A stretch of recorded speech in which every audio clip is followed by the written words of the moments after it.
show, everybody. This is episode number 170 of the Iron Coop Fights movies. This episode is available on iTunes, YouTube, Google Play, and hosted by SoundCloud. I'm Kier, your host. With me on the show today are my co-hosts Emerson Hey, what's going on? and Everett. Hey, what's up? This week, the team reviews The Last Samurai, followed by movie, television, and video game news. If you have not seen the review of the week and would like to avoid spoilers, check the show notes for the timestamp so you can still hear our news sections. The Last Samurai, here it is. Captain Nathan Algren, played by Tom Cruise, is an American military officer hired by the Emperor of Japan to train the country's first army in the art of modern warfare. As the government attempts to eradicate the ancient samurai warrior class in preparation for more westernized and trade-friendly policies, Algren finds himself unexpectedly affected by his encounters with the samurai, which places him at the center of a struggle between two eras and two worlds. It's a pretty good synopsis. Emerson, you want to rate it? Sure. So I really struggled with this because this is a movie I really liked. Coming into it, I had this great memory of it. I seemed to really enjoy it, but it was a little different than I expected, and I kind of did what you did, Kia, where I looked up some of the history behind it and the accuracy. And so, because of some issues with length and the story that's being told, I think I have to give it a draw. There's parts of it I really like, some ideas and concepts and scenes, but because of these issues, I just can't elevate it up to a win that I think everybody would like it. So it's a draw for me. All right, Everett. I'm gonna give it a win. Emerson's right; the length is a little bit long, and I did notice there were a few reused scenes and some continuity errors that I'll get into in spoilers. But besides that, I really enjoyed this movie. It kept my attention all the way through. I thought the acting was on par with pretty much any other movie I've seen Tom Cruise in. It was really well done. I really enjoyed it. And I really can't say anything about this movie without going into spoilers, so I'll talk more about it there. I give it a win also. I really enjoyed it. The only thing is the ending, some of the ending really doesn't make sense. um, and so for that, I will say, yeah, that was a part I had a problem with. But overall, the story, even though it's not entirely accurate to history and is obviously a little contrived, there's probably one section of the movie that was a little silly to me, other than the ending. But I enjoyed seeing the samurai culture and the way of life, and I like that it was the end of times for them. So yeah, I give it a win, and we can go into spoilers now. Right? So what continuity errors did you have, Everett? The continuity, the ones I was talking about is specifically when they break him out of prison and his son goes down fighting on the bridge. There's a few parts where you see the police firing the muskets, and they reuse the same shot of them firing three times, and it's kind of noticeable. The other ones are, it's kind of expected. They're using muskets, and typically you'd have to reload with a musket. It takes a long time. But so them basically it's them firing over and over and over again, rapid fire musket fire. Yeah, it's the new Mark III musket, 70 rounds a second. Wait, are you talking about that part where he kills Nobutada? Yeah, it's when they break whatever Ken Watanabe's character's name Katsumoto. is, I forget. Yeah, Yeah, but when they don't they now have the the rifle that won the West, the Winchester repeater? but they No, weren't they don't using have the crank Winchester actions. yet.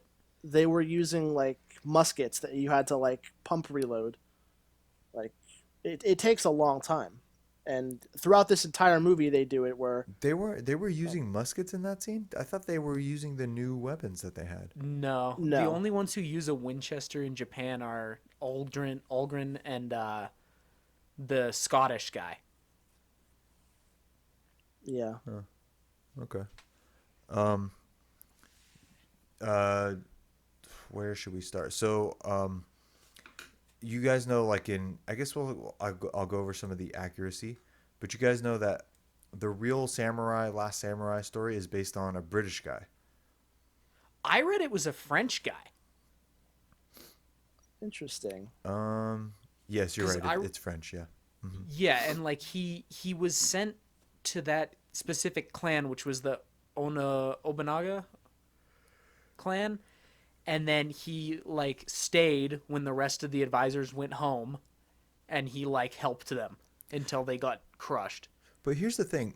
Originally, the movie says that Katsumoto was going to train the soldiers. And so they were like they basically say that they're going to train Katsumoto, which is like more accurate to history, that they initially were going to like transform the samurai into modern soldiers and get rid of the samurai warrior class because it was a social class. And then Katsumoto rebelled, and that's when the officer Jules Brunet, he stayed with them during the rebellion. Because when they're at dinner in that like early scene, they specifically say that Katsumoto will train the men. They ask like, so who's the man that's going to train your soldiers or something? And they say Yeah. Katsumoto. Well, and it's also like one of the historical issues I have with this is like it's got a little, which is okay, it's something I like, but it's got a little bit of the romanticization of like, oh, it's the old versus the new, but like a lot of the samurai integrated with the new government. And they show that somewhat, but like the samurai ideals, I mean, in Supernova in the West, you hear about this a lot. The samurai ideals get very much taken into the modern Japanese army. They're Well, twisted, but yeah, they get taken. yeah. Well, they also romanticize like the way that Americans romanticize samurai. My understanding is the Japanese also do that. Like Yes. what they consider to be the samurai way or whatever. It's not really how it was. No, Um, because the reality is they were just guys that were a part of a social class that were usually good at weapons. But they created this idea of like this holier than life code and this like strict honor and like fight to the death. right. Um, so one of the most interesting things about Japan is like genetically they are. I don't want to use the word pure, but like they haven't. They ha- Homogenous. yeah. So I this don't is want to use the word pure. but it is like because they were so isolated. So this is kind of like the opening of the country because Yeah. up until the late 1800s they were actually like pretty isolated as a nation. Yeah, they had one port which just the Dutch were allowed to come in and trade, and that was Yeah. it. Really? Yeah. I didn't know that. So then they, I think, some ships came. What It are the was the black Americans. ships? Okay, that was It Americans. so yeah, Admiral Oliver Perry, he brought a fleet up It says to Matthew Perry here. Matthew Perry, sorry. But he brought a fleet up to one of their cities and he forced the country to open. Right. And also, it should be pointed out that the samurai did use guns, Oh but yeah, they had a special class called the Ashigaro, I think. I don't know. But the guy that Katsumoto was based on, he rejected it. He said that he didn't want to use them. They were honorable weapons. Um, all right, so the Americans land. The event was a shock to Japan and consequently split its nation on whether it should modernize with the rest of the world or remain traditional. Thus followed the Boshin War of 1868 to 1869, known as the Japanese Revolution, which was the bloody result of the split. On one side was Japanese Meiji Emperor, backed by powerful figures who sought to westernize Japan and revive the emperor's power. On the opposing side was the Tokugawa shogunate, a continuation of the military dictatorship comprised of the elite samurai which had ruled Japan since 1192. So, I mean, where do you guys stand on this? Well, it's hard to separate what happened from what's going to happen because like one the emperor seizing power basically puts them on the path to what they become in like World War II. Um, but the reality is that the samurai, and that's one of the things I wanted to talk about. This movie kind of romanticizes them, which is fine, but it's this idea that like they're fighting for purity and the culture of Japan, and like it tries to connect the samurai with like the Native American tribes. But the reality is like the samurai were not the equivalent of like the Cheyenne or the Sioux. No, The but there samurai is were something launching similar to him. culturally maybe, but like they were launching invasions across the ocean into Korea, into China, like Right. very early on. They were well organized, and it really was dictator versus dictator kind of, because the samurai were angry because they felt like their power was getting taken away.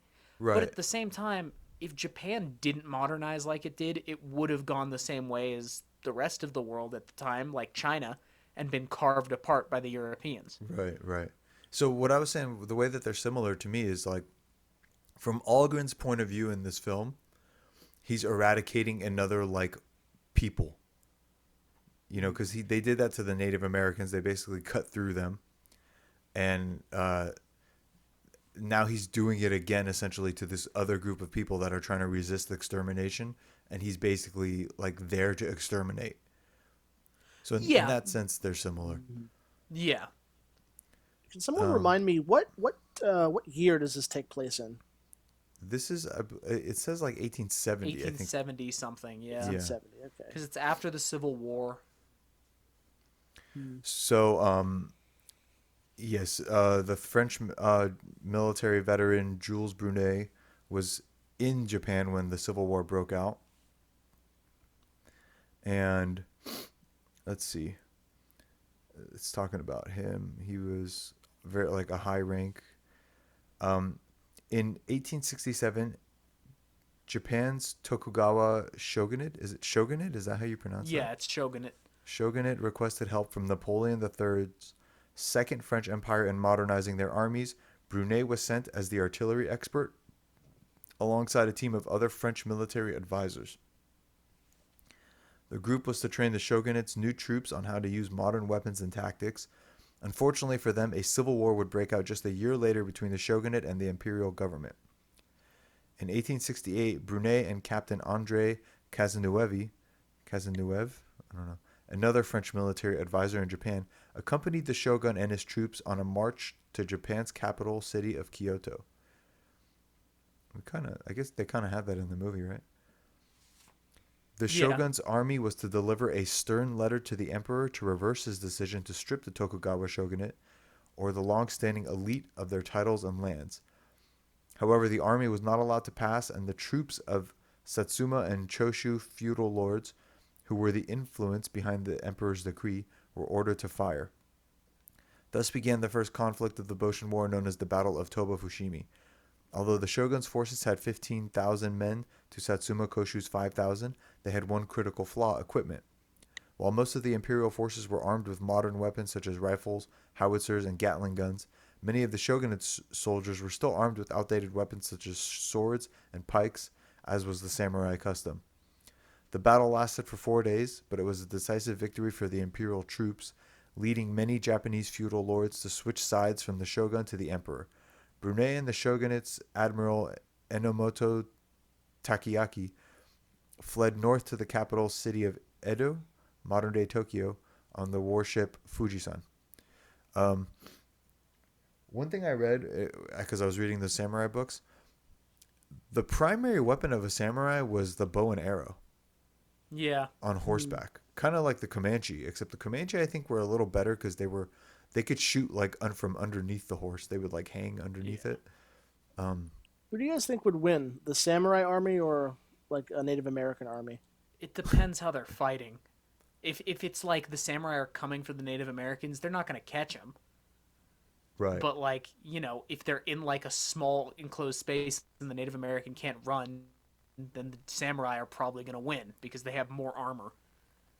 Yeah, I don't think the samurai could trace them across the Great Plains. Not at first anyway. And also if they're not using guns, um, I mean that was the big deal, was the Colt revolver. So that's kind of what changed it.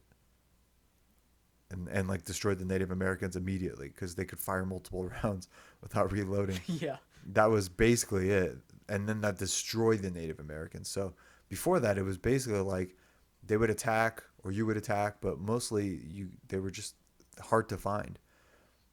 Um, Around this time, foreign nations, including France, vowed neutrality in the conflict. Meanwhile, the restored Meiji Emperor ordered the French advisor mission to return home, since they had been training the troops of his enemy, the Tokugawa shogunate. So in history, they did work with the samurai at first. Um, While most of his peers agreed, Brunei refused. He chose to stay and fight alongside the Tokugawa. The only glimpse into Brunei's decision came from a letter he wrote directly to French Emperor Napoleon III. Aware that his actions would be seen as either insane or treasonous, he explained that a revolution is forcing the military mission to return to France. Alone I stay, alone I wish to continue under new conditions. The results obtained by the mission, together with the party of the North, which is the party favorable to the France in Japan. Soon a reaction will take place, and the daimos of the North have offered me to be its soul. I have accepted because with the help of 1,000 Japanese officers and non-commissioned officers, our students, I can direct the 50,000 men of the Confederation. I don't really understand what he's trying to say. He's basically saying that if he stays there, he can become like the catalyst for them winning the war. He's saying he'll train the officers who will train the men, and that they'll win, and that they'll be more friendly to France if they win. But is he talking about the samurai? Yes, the Northern Confederation, what he's talking about, because it's been a while since I studied the Boshin War, but I'm pretty sure they ended up being in the island of Hokkaido, where they basically all concentrated up there and fought against the Emperor, who was on the main island. And so, like, what he's basically saying is, with this Northern coalition of, like, the samurai and against the Emperor, I can lead them to victory, and then they will be friendly to France. But so he's kind of delusional. He thinks that the samurai can win. Well, to be fair, they weren't quite sure. Keep in mind the Tokugawa shogunate, these guys were in charge of Japan for a long time. They were the warrior class. Yeah. They'd been in charge for a while. They might win. Well, my problem is to create a samurai. Okay, so like a samurai will get shot and killed like at a high rate at this point. Mm-hmm. So to train a samurai takes like a lifetime, and to create a soldier is to just put a gun in his hand essentially, and tell him where to shoot. Not that he would hit the mark, but I mean, they didn't really know who was gonna win yet. That's the thing. Like in Japan specifically. It's the same when knights first started getting outphased. They weren't quite sure if knights were going to be irrelevant. So, in Edo, the imperial forces were victorious again, largely in part to Tokugawa shogun Yoshinobu's decision to submit to the emperor. He surrendered the city, and only small bands of shogunate forces continued to fight back. Despite this, the commander of the shogunate's navy, Enomoto Takeaki, refused to surrender and headed north in hopes to rally the Aizu clan's samurai.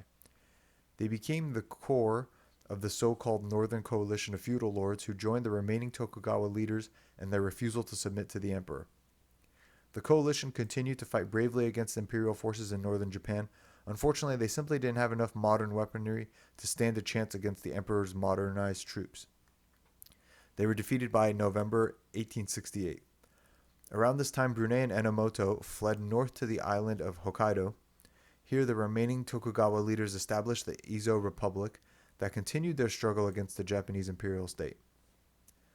By this point, it seemed that as though Brunei had chosen the losing side, but surrender was not an option. The last major battle of the Boshin War happened at the Hokkaido port city of Hokudate. Probably Hokudate, I don't know.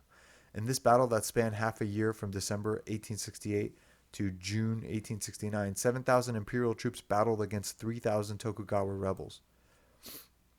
Jules Brunei and his men did their best, but the odds were not in their favor, largely due to the technological superiority of the imperial forces. As a high-profile combatant of the losing side, Brunei was now a wanted man in Japan. So there's nothing in here so far about him like learning samurai methods of combat. No, in fact, it makes it sound more like he was trying to get them to modernize and like use guns, make an army. Right. And then win, and then now the new government is a friend to France. Yeah. Fortunately, the French warship Kotelogon evacuated him from Hokkaido just in time. He was then ferried to Saigon, Vietnam, at the time controlled by the French, and returned back to France.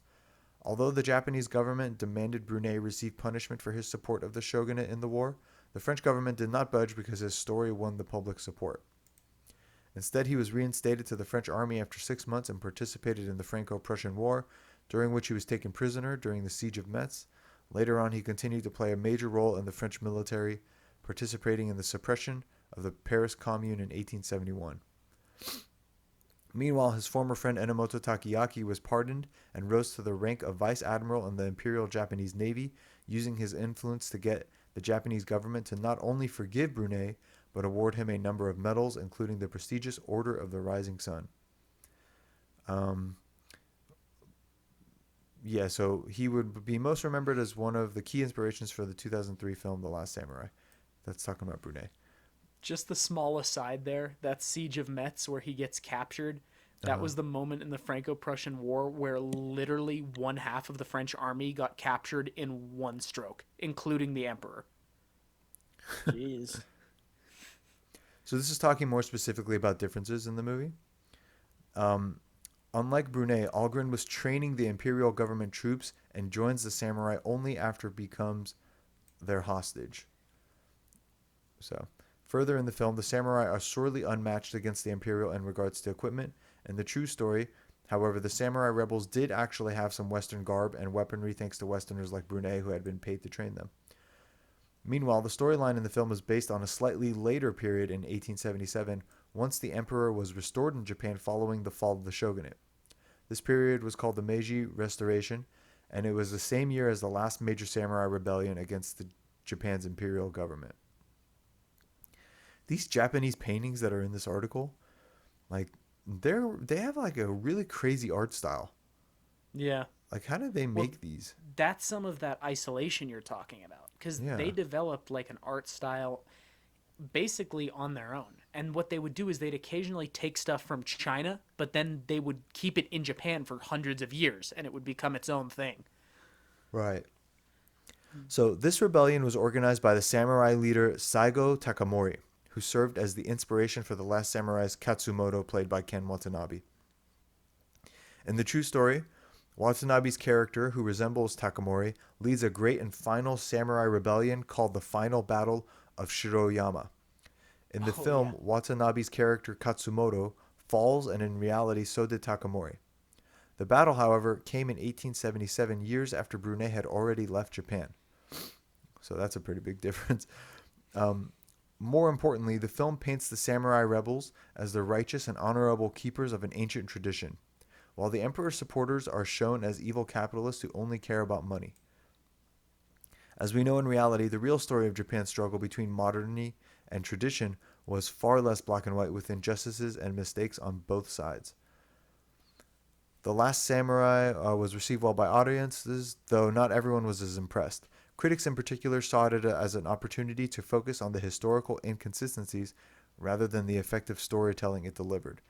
I will say, I do give it a pass for that. Like, the way that they built the story up, I don't have a problem with the historical inaccuracies, except at the end. Let's see. I'm going to skip down a little bit.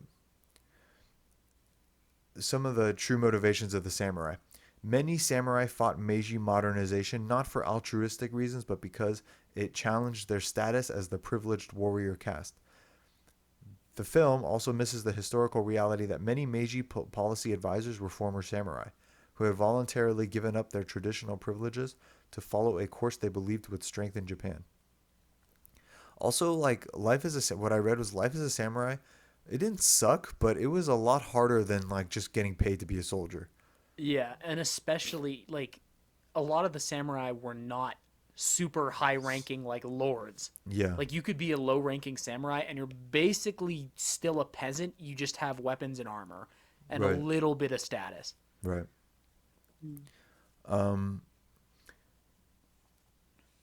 Saigo Takamori's resistance to the new Japanese government was not merely a violent one, but a call to traditional Japanese values. It was clear from his writings and statements that he believed the ideas of the Civil War were being vitiated. He was opposed to the excessively rapid changes in Japanese society and was particularly disturbed by the shabby treatment of the warrior class. Eh. Brunet risked his life and career to keep his honor as a soldier, refusing to abandon the troops he trained when he was ordered to France. He didn't care that they looked different than him and spoke a different language. For that, his story should be remembered and rightfully immortalized in film for its nobility. So, one thing about Saigo, I remember reading there was something interesting about his death. Also, this big battle that he had, it was more like the emperor's troops were in a castle and the samurai were just like stuck outside of it trying to get in. It was I a guess siege. that wouldn't be as heroic.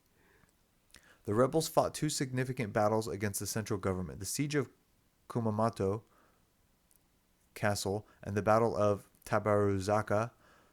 Saigo was initially confident of his ability to take Kumamoto Castle, but he had underestimated the effectiveness of the imperial conscripts defending the castle. After a failed assault, Saigo settled for a siege.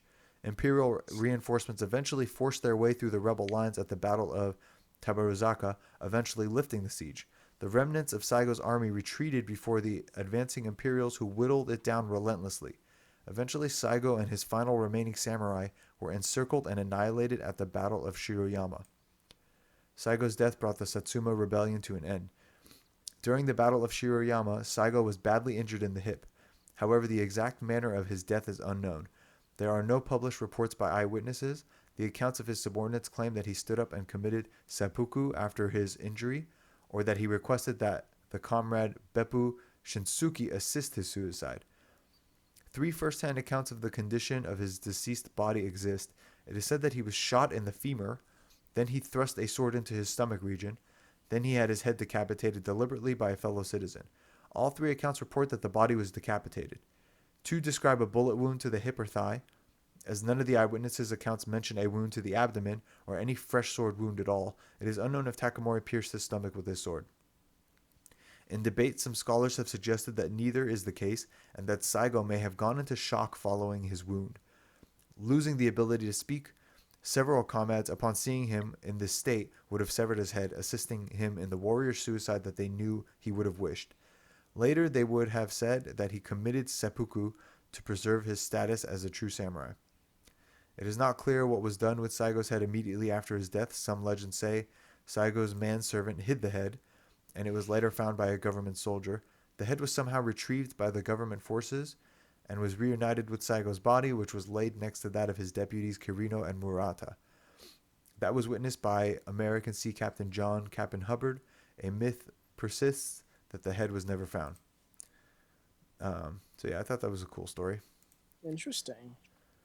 Okay, let's talk about the actual movie now. So he's training. I really like the scene where he's pointing the gun at the soldier and the soldier like is afraid to shoot. Yeah. Well, it's a thought that- perfect scene. Yeah. Why did he hate his like commander? Because his commander committed like basically war crimes when they were fighting the Native Americans. They showed it in the flashbacks. Like he basically went in and murdered children without like having the need. Yeah, I mean, I get how today that seems terrible, but back then they did that a lot, and also the Indians did it to them. Well, yeah, but I think the point was that he respected the Indians, and then in one of the flashbacks he says, "Sir, this isn't the tribe that attacked us. Like, this isn't them. Like, this is a different tribe." And the guy was like, "I don't care. This is a punitive expedition." I mean, yeah. They don't care. Like the Yeah, Indians but- also don't care. That's the thing about the Indians. Like, people don't know that side of the history. They also don't care. Like, they would happily storm a settlement of like women and children and kill them all and take them as slaves. Well, that's because that goes against the current narrative, which Yeah. is that, you know, they were like defenseless, peaceful people, and we came in and killed them all. When in reality, the early West was just everybody's killing everybody. Right. Okay, so yeah, he's mad at his commander, but it to me, since I know the history, I'm like, dude, you're in Japan now, like you're training the forces, like And you're making bank, so it's like, I understand the PTSD part, but the part to be like, I'll kill you. It's like, For free. For yeah, free, no less. it's And the like guy even said like he was under orders when he did it. Like, he he probably basically had was. to. He probably was, yeah. Not that what they did was right, but I mean, whatever. Yeah. Anyway, so they go fight. I really like this battle in the fog. Yeah, it's really good.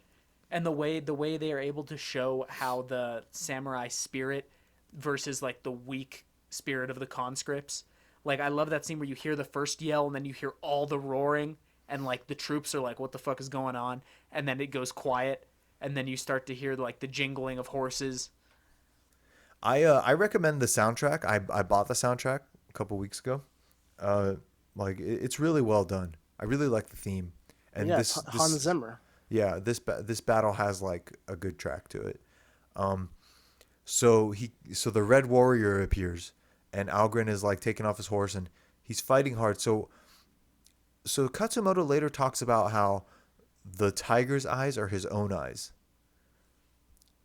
Like that's something he believes. And so when Algren is like throwing that banner around with the tiger on it, and like he's fighting fiercely, I guess Katsumoto like recognizes that they're the same somehow. Yeah, that's what I took it as. I like it. I like that. Um, so he kills the Red Warrior. I don't have a particular problem with the death. It's just that when you watch the film for the first time, you don't realize how much of a big deal that death is to the story.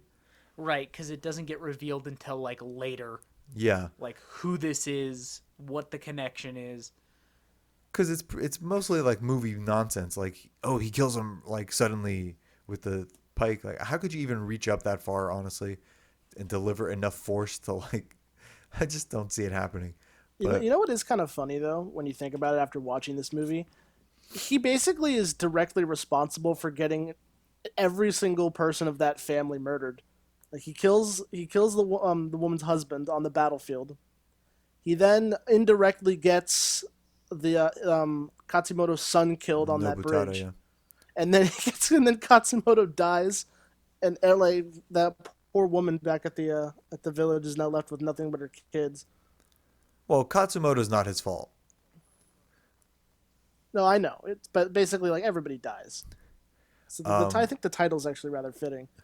yeah, no, I like that. I like the story. I do. Um, so he gets captured. I really like. I like the sister, and yeah, the sister. I like her. I feel like the movie made a huge mistake in making them kiss. Yes, I completely agree. That part was so Yeah. weird and I just didn't like it. And I also don't think that she would have done that. No, she would Yeah. not have. It's one thing to show that like she's warming up to him and like learning to like ignore like the war side of it because they are a warrior class. Like what happens in combat, it doesn't necessarily have to happen anywhere else. So she moves past that, but then to kiss him, like that's some really That's some nowadays people would Hollywood call bullshit. It was they very would call it cliche. racist for one because it's like that white savior trope Hmm. where she's like enamored with his whiteness and like falls in love. Because you're telling me like so there was no other man in that village that like she could have a connection with at all, but she's gonna kiss the white foreigner or whatever. And then He killed her husband. the other part is like just kind of sexist because she's like so she's basically nothing other than to clean and to like love a man essentially is Yes, what her yes. duty is. Um, And it doesn't really track because earlier she's like asking her brother for permission to kill herself or to kill Aldrin. Like that's like a stronger right. look. And then she's like, I love you. I mean, I felt like they built up like that one where he shows up in his American clothes and she's taking a bath and like it's clear that he's leaving. Like I believe that she didn't want him to go. Like they had become accustomed to having him around. She may have been like a little attracted to him or something, but the kiss was not fair to her character if you ask me. Although I No. thought the Yeah. actress did a fine job. Like she was pretty good. I had it in my notes saying it was impressive that they managed to build up an obvious connection between the two of them without any actual like real romanticism.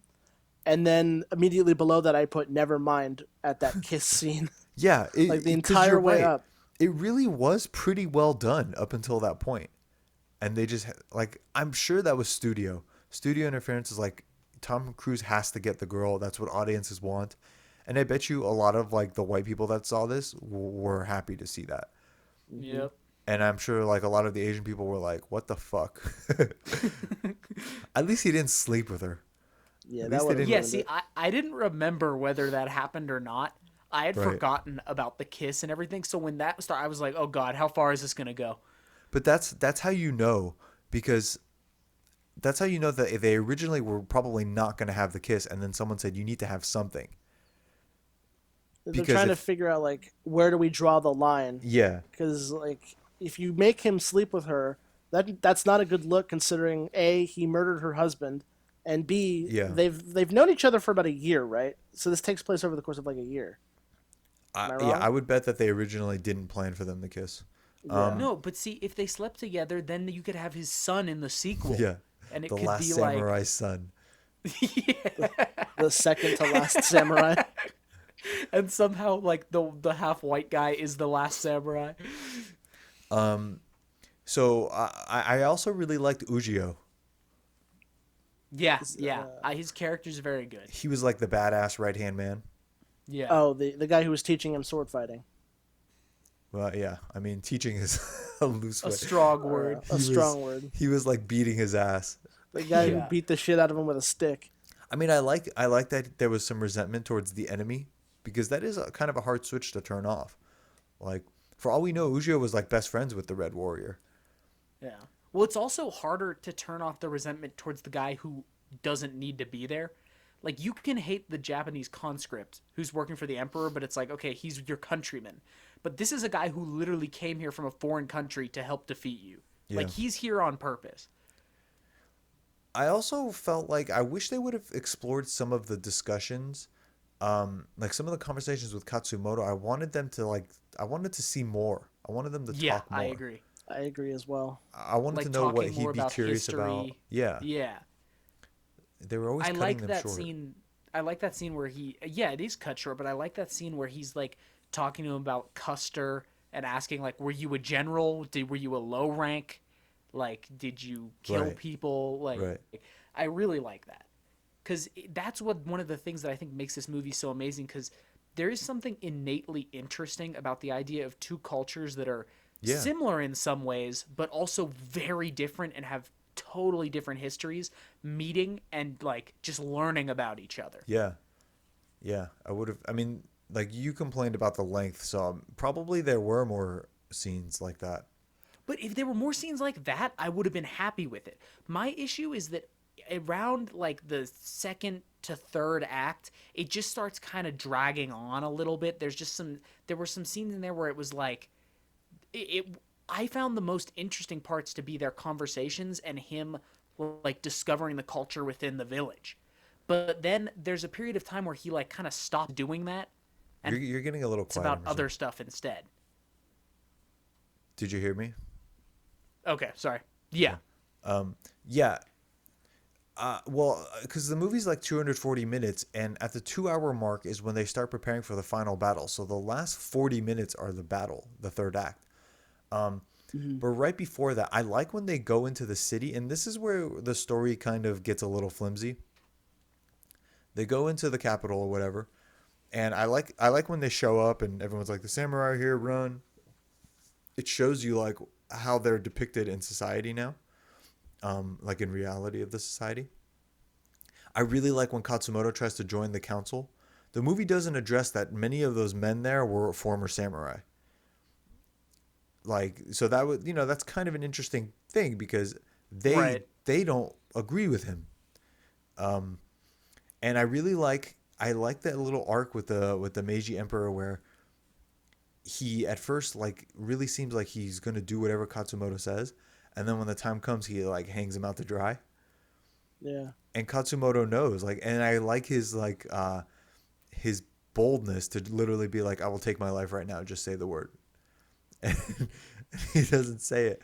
Um, so I like those scenes. So then he gets captured, but then they put assassins on Algren. And, Yeah, and yeah, so this part where they like chase him in the streets and he like fight. I didn't mind the fighting. I thought the fighting was fine. But just the idea that Algren is like sword fighting the shit out of 10 guys in an alley. Like, yeah, it's stupid. And it also takes away from the more interesting parts, which are the culture clash. It just becomes a fight. right. And then it gets to, so Algren was like leaving. Yes, which is a little. If he was leading in, like, he had a gun, it would have made. And, like, he's like, all right, I know how to get him out. That would have made more sense. But instead, he's acting like a samurai, leading samurai. Well, also, I was going to say he was leaving the country. Like, he was basically gone. He was going to go. He wasn't planning to come back because he even tells them, like, they're like, you're still here. He's like, yeah, I chose to stay or some shit like that. But he that means he coordinated Ujio, Nobutada, Bob. Like, he got all of them in the time. Remember, he was like drinking whiskey or like about to drink whiskey. Yeah. And then he decides that he's going to go try to save Katsumoto. And then he gets into a fight in the alley. And then he gets like those 4 guys or 5 guys, whatever, and creates this plan in the time that Katsumoto would have like killed himself or been asked to kill himself. It's a little weird. But then, yeah, Nobutada dies. What do you think about his death? I thought it was a little. I don't think it really was what his character deserved. It You was could have killed depressing. Bob. You Yeah, could have I slipped think that Bob would in have there. been better. Yeah, The that problem would've, is, and this is kind of like the Avengers Endgame problem, if you have Nobutada and Katsumoto on the same battle and they both die, like you kind of have to acknowledge one of them like grieving for the other, you know? Yeah. So you almost have to pause the battle there. So I guess maybe it works better. I mean, I like Nobutada, so I was like he should have been in the final battle, but what are you gonna do? I was Samurais gonna be say, dying. in his again with his death scene, the animation's a little wonky there. Like there's a numerous amount of times in this movie where the smoke effects that they use are very noticeably fake. And Yeah, they struggled with him like running and getting shot, and they did it in like slow motion. I don't know. They had some trouble. specifically like when like they pan over to like Tom Cruise looking at him, he like goes down on his knees and finally falls over like dead. Like he hits the ground and there's like a very like big fake puff of smoke. Almost, it's very noticeable. I know exactly what he's talking about. That's his spirit leaving the body. So he saves Katsumoto, and they flee back to their village. And they give him. This is when the kiss happens. I mean, I like the armor. Do you guys like the armor? Yeah, I Yeah. like it. Samurai armor is fucking cool. Like they all have It like is. very cool stuff. Super sick. Well, It- part of that is like that weird fusion of warrior and artistic and cultural ideals. Yeah, and the colors. So you What's guys know What's I it have the made of, figure. by the way?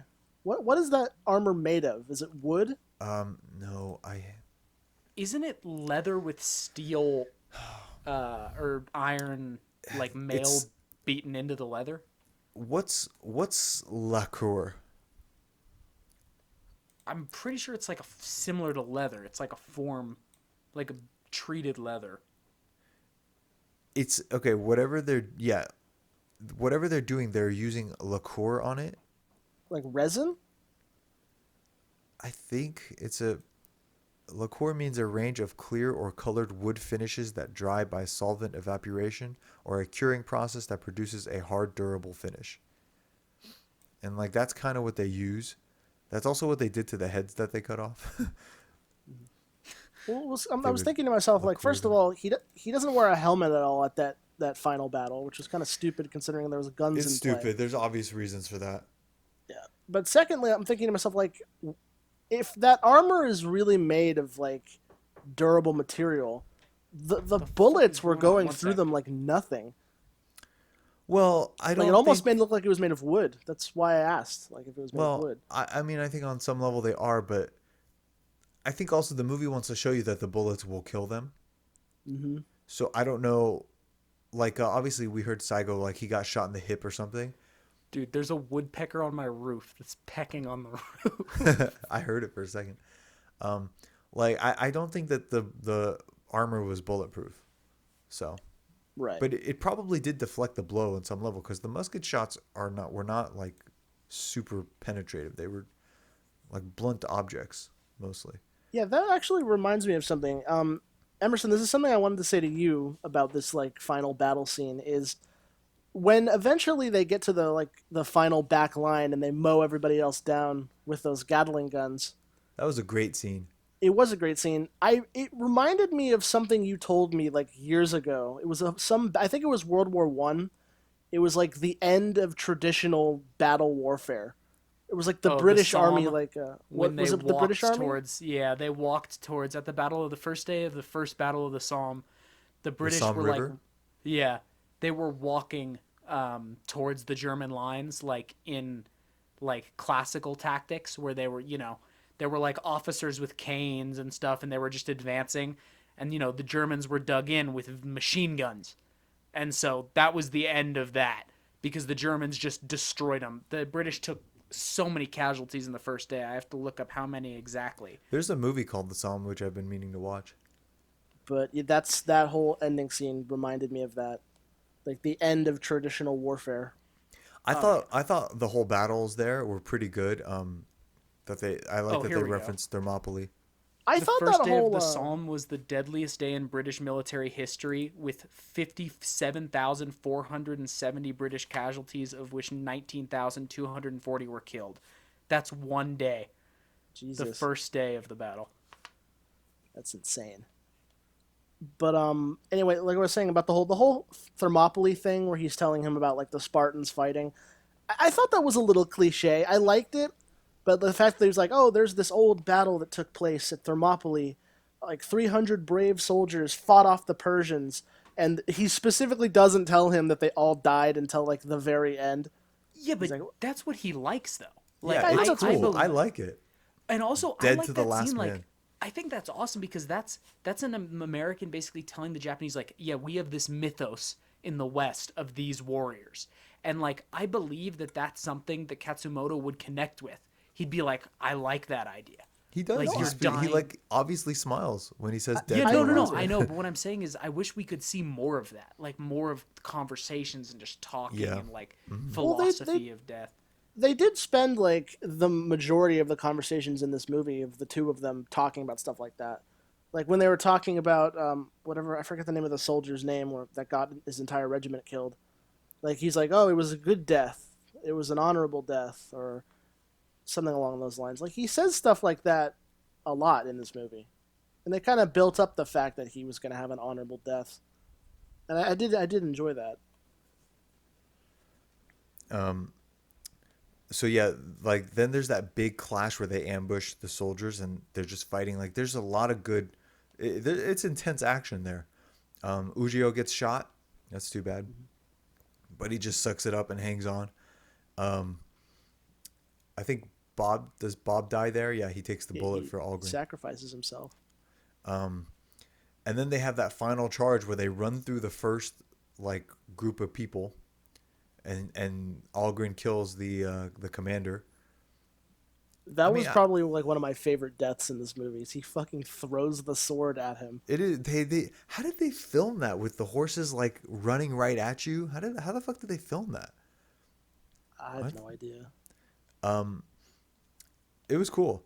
And so yeah, he kills him, and then they run through that line, and they start rushing towards the Gatling guns, and the music's blaring, and you're like, yeah, and then the guns just fire off, and it just like everything goes quiet.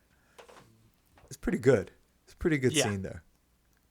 So he gives Katsumoto the warrior's death. And one issue I had is like, you know how like that one Japanese soldier officer is like crying. Yeah. Mhm.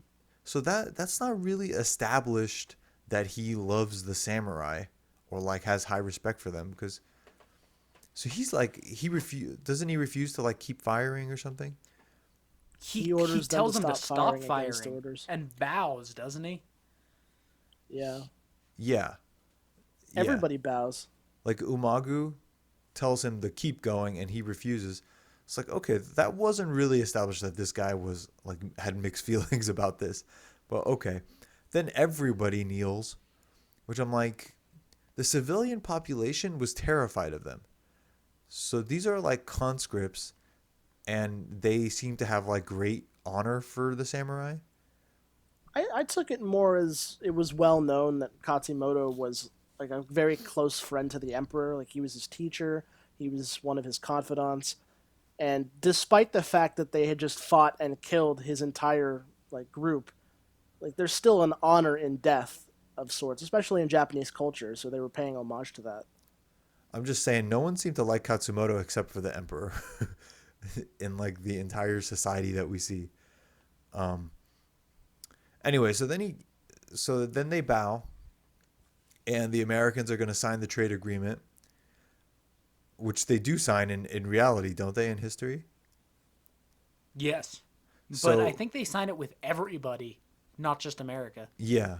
So Algren shows up and like gives him his sword and the Meiji emperor is like, "Okay, I'm very touched by this." And then the guy's like, "So, about that treaty." And he's like, "Actually, emperor or actually general, whatever your name is, we're choosing to stay in the Stone Age, and you can get out of here with your stupid treaty." Like, isn't that basically what he says? Yes. That part, I was like, what the fuck was that? How could he not do the treaty? They just proved it's superior. Yeah. So that part, I'm like, wait a second. I mean, I wouldn't have been mad. I understand that it matches thematically, except it's completely illogical that they would ignore like modern weaponization, all that stuff. Especially if you know history, that all the Western stuff was already there. Like the influence had already seeped in. Yeah, and they already recognized that they had to adapt or die. Like they were watching what was happening in China, Yeah. and they were well aware that if we don't catch up right now, we are going to get ripped to shreds. But didn't Japan like excel extremely fast at modernization? Yeah, but that's because they did accept. They took advisors from everywhere. They were like, if you're good at anything, come over, teach us. Right. They would buy ships and guns, then they'd figured out how to make their own. They were really quickly building up their armies. They were signing trade agreements. And then the minute they had a military, they literally fought wars with everyone. They fought a war with Korea. They fought a war with China. They fought a war with Russia. They fought in World War One. They literally went to war with every single one of their neighbors, one after another, the minute they had a military. So, one thing I was gonna say, I am really jealous of Algren. Like, I would definitely love to be in his Dude, position. that would be such a great experience. Just the knowledge. To like live in a samurai village for a year and just learn the customs. I would teach him wrestling. Like, I mean, they already had That's jujitsu. You could see one of the guys does jujitsu on Algren. yeah, but like that's the thing. Like, yeah, you could teach them wrestling, but imagine like just talking with them about like that. To me, that would be one of the most fascinating parts. Like talking to them about like, oh yes, in the West, our American Revolution, our Civil War, and then they talk to you about the samurai tradition and the invasion of Korea and like just this confluence of ideas and history. Yeah. Um. Okay. So fight of the week. You have one? Yeah, so my fight of the week actually, Kia, was that you are captured alongside Algren and brought to the village, but they're only going to keep one of you. So how do you prove that you're of more value staying in the village than Algren? What do you mean they're only gonna keep one of us? So this is up to some interpretation. Initially, I was like, oh, they're going to kill one of you and one of you gets to stay. However, I'm going to say that, yeah, one of you is going to, stay and one of you they're going to kill. So how do you prove that you're of more value? Because Katsumoto saw both of you fighting at the battle, and you both inspired him, and you both have the spirit of the tiger. But he's not going to bring two people into his village. So what do you do to prove you get to stay? Oh God. Um, I mean, It can be knowledge, it can be skill, it can be. the obvious thing would be for me to challenge Algren to a fight, That is the obvious thing. and the winner, the winner. I mean, Could you Algren's beat like, him? oh, I mean, yeah, he's pretty wild, and so I don't think that he would necessarily be like well. I mean, we don't see any real fighting prowess from him other than after he's been trained. He just like is kind of a madman. Like he swings around crazy, fiercely. That's pretty easy to beat. You just have to have clean technique. So it's weird. Like, would I have to kill him? I don't know, but like, would you use wrestling? Would you use jujitsu? Would you use boxing? Like, how would you Oh, bring him down? I'd kick him. That's what you do. Because as soon as he starts to step in, you just kick his foot and it kills all the momentum and it stifles his attack. So he's telegraphing his wild punches. Every time he's like going to swing a wild hook or something, give him a light low kick. Not even light, but just like a clean low kick. It'll stifle the punch. He can only take that for so long. His legs will start to hurt. And once he starts to slow down, I just pick him apart. Can you imagine Katsumoto's watching like you as you're doing this? That's what I'm You're saying. like- I wish I could be there because like they would be really impressed. I think with like Yeah, well, no, because these you'd fighting be styles. doing the bobbing and the weaving. You'd be shit hitting they haven't the seen. kicks. Yeah. Yeah. Out of and like, curiosity, did the United States in this time period have any form of MMA fighting or boxing, I mean, we had boxing. There was boxing. but not like MMA, like I ground don't. What was fighting? boxing like in the 1800s? It was very fucking brutal. Like they would basically just like wail on each other.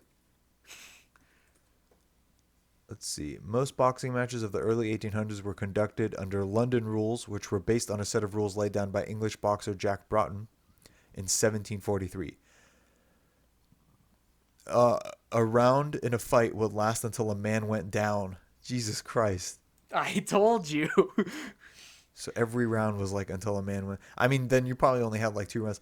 Actually, aside from the brain damage, that's not a terrible way to like score a fight. Wasn't it like bare knuckle boxing as well? Like there were no gloves. Well, it wasn't gloves, but a lot of them like would wrap their hands sometimes. Eventually, Damn. I think there was. Yeah, obviously it would have started as bare knuckle, but yeah. So yeah, because they haven't seen so many of the fighting styles. Like the jujitsu would That's be what one I'm thing. saying. Like Yeah. imagine if you're like showing them that and you're like picking Aldrin apart. You like yeah, and then you teach them wrestling. Oh my god. I mean, they might know kicks just because like, isn't there like a Japanese version of Taekwondo? I Or don't know. is Taekwondo Japanese? I thought Taekwondo was Korean. I think like Nikki's trained in Kyokushin.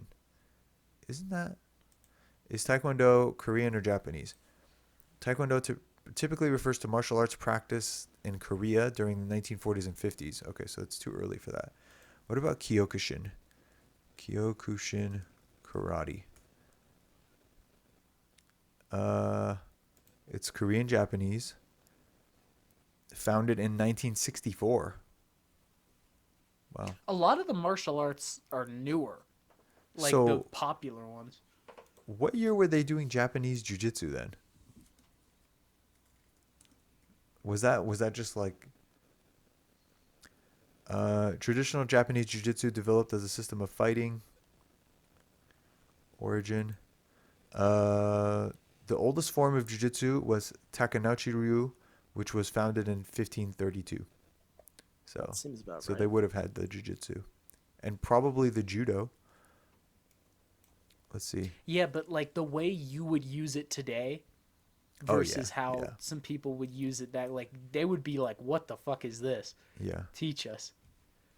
Probably what I do if I had to like fight Ujio in like a sword fight, I'd probably throw the stick at him and then grab him. That's your go-to strategy.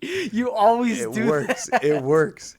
What if you miss? Then you don't have a weapon. No. Because we used to do the knife fights like with Nikki. Like we had like fake knives, and we would practice like we would. It was like to play around. We weren't taking it that seriously. But what I would always do is like we'd both be like, oh, who's gonna like jump in first to try to stab.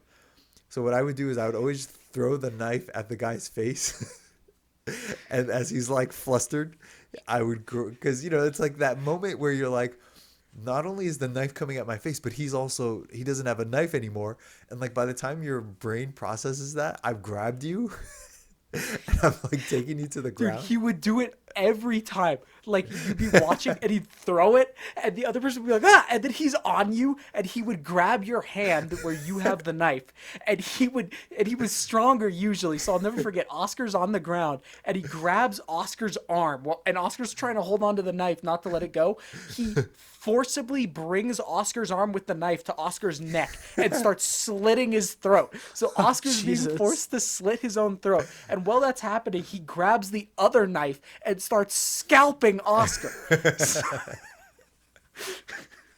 Yeah, there was one time where the knife that I threw landed like too close to where we were fighting. And like a guy, like someone got the second knife, and I was like, "Oh shit!" And that turned pretty close. That was a close one. Now I'm just envisioning Kia like throwing a samurai sword at that guy, and then just having him scalp himself. Well, that's it's not a bad tactic, because even if he does miss, like you said, Everett, the person's going to look at the knife for a second. And if Kia charges while the guy, like, as he throws it, then the guy has a problem, because if he looks at the knife and Kia gets there, he's closed the distance. So now it's like... Yeah, because the problem is you have to block the knife too. You like raise your hands and you shield up for a second. That's all I need, Yeah. And once you're in, you reduce the advantage of the other guy's sword, because he can't swing as easily. And so, like, Right. if Kia runs in and just punches the guy in the face or hits him, like, he's not going to respond by, like, cutting his head off. The only thing is, I don't know if it would work with the samurai because, I mean, in that training scene, it would have worked, but I think because samurai also have that short blade. Yeah. So, like, as soon as I start wrestling, he would probably use his other hand to pull out the short blade and, like, I don't know. Or alternatively, town. you I can guess pull I it would have and it. you can kill him with it. I guess I would have the short blade too. So if I can get behind him, that's probably the thing that I would teach them the most is how to get behind people. Okay, let's move on. I like that movie. It's weird how there's not more movies about like the samurai way of life, considering how interesting it is. Like just that Japanese culture. I think people are kind of scared to do something that's like racist or is received incorrectly. This is almost like the only one. Like the guy goes to train with them and learns their ways. That's really the only there's way. the Wolverine. Yeah, wasn't that really bad? Ujio's in that one. Yeah, Wolverine murders him. Emerson, you're getting some static again after a long time. What the hell? There was actually one more thing I wanted to ask you guys that I know about, but I don't know all of it. So the scene where what's his son's name? Did that fix it? Nobu. Yeah. What was his name again? Nobutada, Okay. I think. The scene where he gets harassed by the police officers and gets his top knot cut off. What exactly is the significance of that? Because I've seen that in Avatar, where they cut off their top knots as a sign of shame. Isn't it a shame thing? Yeah. Yeah, is that Well, it? it's more like the top knot is a source of honor. So if you remove that top knot, now they've lost their honor. Okay. It's interesting. Okay, so let's move on to the roundup. Not much. Well, I've been watching The Big Bang Theory. I'm on the last season, and it's maintained its quality in general. Towards the end, the last two seasons I think have been better than some of the like middle ones. But yeah, I was expecting it to like get a lot worse and fall into a lot of those sitcom tropes of like everyone just dates each other and that sort of thing. But anyway, Emerson. Was it? I forgot which one of you said you watched the creator commentary of Avatar: The Last Yeah, that Airbender? was me. Which are we talking about? The M. Night Shyamalan movie? No, the show. Okay. And so the creator commentary, it has usually the two co-creators and then some of the other people who are just there and they give comments. And what's interesting is I get the feeling that okay, this might be sacrilegious. Half of it is them like by accidentally creating good shows. I truly believe this by the way they talk, Yeah, where they're yeah. Because I read the like book, the art of, and they explain like how they made stuff, how it yeah, started. and like a lot of it sounds like someone else on the team had an idea that ended up being like amazing, and like they integrate that. And then the other half of it is like the guys keep saying like, yeah, we had this idea and this is what I've been working on my entire life, like just trying to figure out how to create this and how to make this, and I just had to make sure it looked how I wanted to look in my mind. And as he was saying this stuff and bringing this stuff up, I just kept thinking about how there was that headline that Netflix has fallen apart, the live action.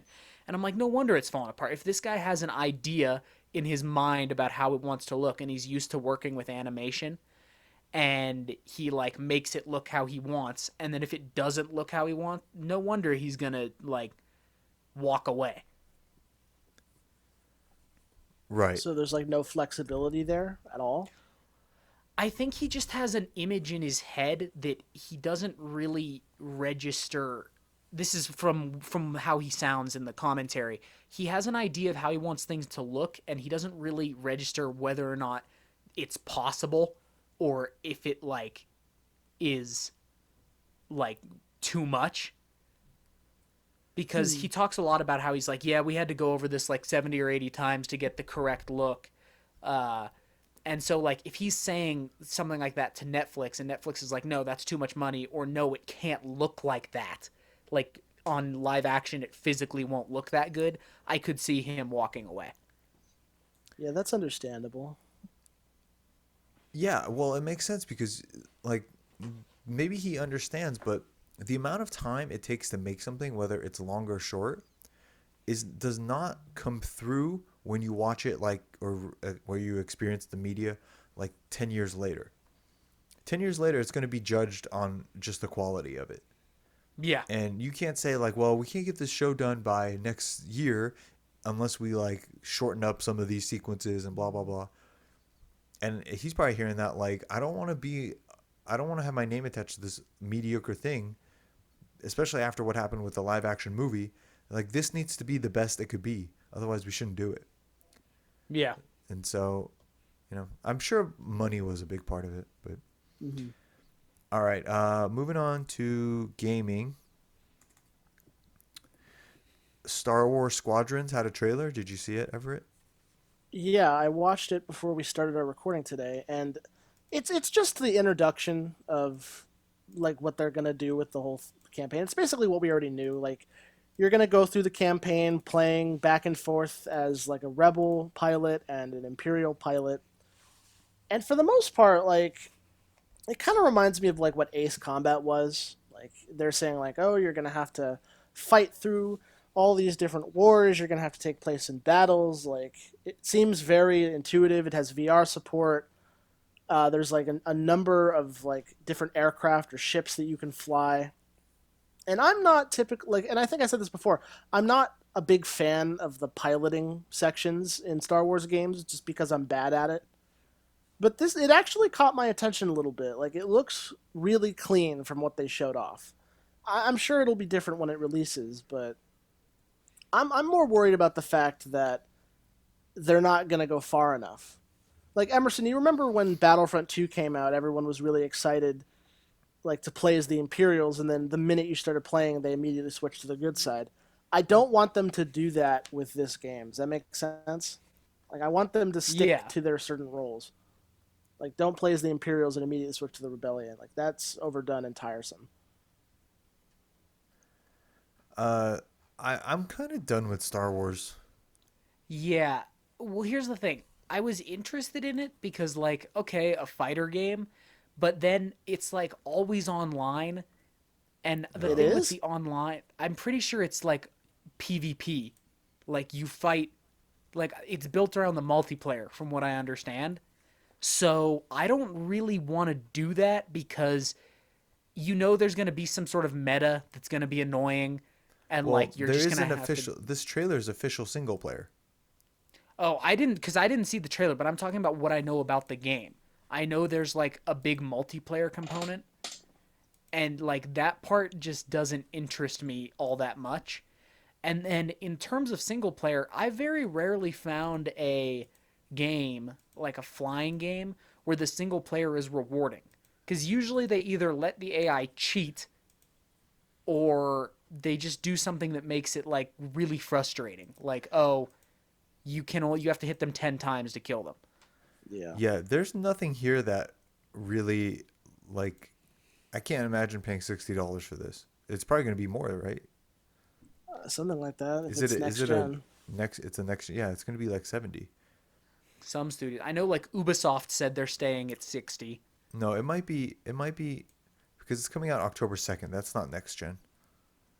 I don't think I'm gonna buy this one right off the bat, if at all.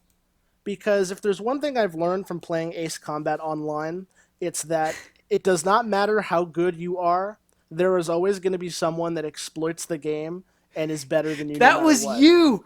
That was you the first times we played. Yeah, and You it had didn't that work. I was stupid still terrible. No, you had that stupid solid state cannon on the bottom of your jet, and it doesn't give you a lock on warning. So I'm like flying through the hills, and I'm like, I'm a badass. I'm staying low. I'm under cloud cover. And then all of a sudden, I just blow up because Everett has like a railgun on the bottom of his jet that just Yeah, but destroys me. you're only seeing like the culmination of actually getting a successful shot. You didn't see me lining up the shot 16 other times and missing like immediately. Like one out of 20 times maybe I'll hit you once, but that thing was next to useless. I wish there was co op in that game. I'd play that so much. They came out with 3 extra missions that I noticed recently because I reinstalled the game because I have more space now, and it's really strange. Like playing Yeah, that but game imagine now how much for a fun while. campaign co op would be in that. It would be Like we're fun. rocking Raptors flying in. That would be so sick. I don't think Honestly, I'm getting this why game. didn't they do that? I don't know. Yeah, well, I'm not picking up Star Wars Squadrons. Not off the bat, that's for sure. If it goes on sale and people say it's good, then I might look into it. I wish I never bought that other one too. Well, what was the? Battlefront 2. No, the other one that was single player. Ace Combat. No, the Star Wars game. That's recent. Oh, Fallen Order? Fallen Order. Yeah, I wish I didn't buy that either. You know what? You have a point. It was fun the first time through for me, but I have not played it since. It wasn't Dude, even I that still fun. haven't been able to finish it. Like, I just get bored. The lightsaber battles. That I don't know. Whatever. All right. Marvel's Avengers launch trailer came out this week, and now they're talking about the co-op and what that's going to look like. You can take on war zones. Okay, so I don't know what this means. I'm just going to read it. Marvel's Avengers will feature over 80 war zone / drop zone missions at launch. I'm assuming that's co-op stuff. That You can take- I know what that means. Okay. Basically, like there's a lot of different modes you can play. Like you can play single player by yourself. You can play campaign missions with your friends. War zones are like basically not raids, but they're basically like, here's your objective. We're going to drop you at the other end of the map. Get there and do it however you see fit. Fight through waves of enemies and complete the objective. Does that make sense? It's basically like open explore areas with like various objectives. So basically, you can do that with 4 players. Drop zones are short co-op missions. War zones are the 4-player things. The game is coming out September 4th. I don't. Are any of you getting it? I might, I'm not. but I'm not impressed with what I've seen. I don't It's think I'm very getting it MMO-y. right now. I don't know. There's also nothing to play. But Yeah, but I don't want to sink to this level. Like watching what they've done with this game, it's not appealing at all. it does feel like it does feel like a cash grab. Yeah. Yeah. And the thing is, I'm concerned that, like, if I got it with you guys, like, we'd all play it, like, once or twice, and then it would, like, just kind of rub out, and then we wouldn't play it again. I feel like it's going to be the same thing that happened with the Division. It's going to be there's going to be like 6 co-op missions instead of like more what we want. Like you're not going to be able to play the whole campaign together. You're going to there's like a very selective amount of things to do. Yeah. We're gonna blow through it in like a week and then have nothing else to do with it. I could see myself waiting to buy it and then getting the itch for like some type of superhero stuff or something, and then playing it. Well, I don't want to buy it on Xbox. If anything, I'd buy it on PS4 because why would I bother paying full price for a game where I'm not guaranteed to get all the content for? You're talking about just Spider-Man? Well, aren't they going to do other exclusives as well? They said it was just Spider-Man. There's But other ones I think you can buy, but Spider-Man is exclusive to PlayStation. Also, you don't have any friends to play with on PlayStation ever except for me. Yeah, that's true. But still, like I'd want to play as Spider-Man if he comes out. I don't know. Not really, because it's one not of like... the issues, Yeah, go yeah, ahead. it doesn't look like it. Like I don't like the gameplay really either. Yeah. Like the way it looks and looks like it would feel. Like, ugh. Also, the Spider-Man gameplay, it's not like going to be like it's Spider-Man PS4 where you're swinging through the open city. It's probably not great for a Spider-Man game, honestly. Yeah. Oh, I should probably tell you, there's a new We Were Here game in development. How soon till the release? I have no idea, but remember when we played it like a week or two ago? We played through all the games. Yeah. I emailed them and I was like, "Is there going to be another game?" And they were like, "Yes, we are currently working on one." Okay. And they responded. Interesting. That's pretty cool. Yeah. Well, I'm gonna be real. I was like, "Me and my son really enjoy your game. Is there another one coming?" And they were like, "Yes." And I was like, "Yeah, me and my 30-year-old son." All right. Oh yeah, that reminds me. I also turned 30 since our last episode. Happy birthday! I'm an old man now. Okay. How about Everett's game of Smartass? All right. Whose phone is vibrating? Mine That's is. not One mine. second, I have to take this. Review something for a second. All right. Yeah. Here, I'll wait for the game of Smartass. Do you have anything else to talk about, Everett? I have news. I mean, like, I can go back to talking about the Marvel game. Like, I've been watching a lot of gameplay of it, and Oh wait, back let's when talk we, about Pokemon. Did you ever play more Pokemon? you know what I did? I've been playing more and more, like since the last time I talked to you about it. I'm getting really into it now. Like, it's hard. Like, I'll give you that. Like, I've been going into the games and I've been getting my ass handed to me, but every time I get a win, I feel really good about myself. Like the team I've been sticking with at the Uh-huh. moment is I've been using my Vaporeon, I've been using my Charizard, and I've been using my whatever that steel thing is. Onyx? No, not Steelix? Onyx, the four-legged thing. Looks like a spider. Metagross? Yeah, Metagross. I've been using those 4 or 3. And Okay. it's been working pretty well. Like I'm starting to like Yeah, it's not get bad the at the meta lower a little ranks. bit. Like I'll throw something out, I know when to put up my shields bit by bit. Like I'm learning the lingo and it's really fun. What are you, what's your, like, what rank are you? Here, let me pull it up right now and see if I can see where's my Pokemon. And, like, what is the meta that you've been seeing? I've been seeing like okay, well you were right saying like the people I've been facing are like just as ass at the game as I am. Yeah.